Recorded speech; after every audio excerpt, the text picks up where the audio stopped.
Mana shu Gentra'ning o'ziga $3000 dan ziyod navorot qilingan. Qilgan ishlarini sanab o'tsam, Magicar pult, tuningovniy fara, LED optikalar o'rnatib qo'yilgan, 4 yumshoq balon, optra diskalar, gerb lobovoi, orqonlar ta'rifga qilingan. Bu avtomobil elegant pozitsiyada. Mers rul, 211 Mersni bari qo'yilgan, Mers deflektor, katta monitor, salon polnosi xromlar qilib qo'yilgan, aqua printlari bor, obshivkalari kojani qilib qo'yilgan. Polik chig'ollari o'rnatib qo'yilgan, salon освещение, tablo tuninglar qilib qo'yilgan. Avtomobil orqa qismiga keladigan bo'lsak, pisochin stopliklar qo'yilgan, bagaj qismi katta bahaybat metan gazi va bu yerga juda ham katta joy.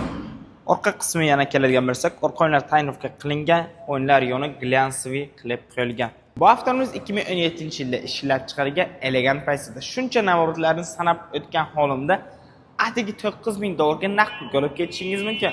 Kimgadir vekilga olaman desa, quyidagi raqamlarimizga murojaat qilib, ma'lumot olishingiz mumkin.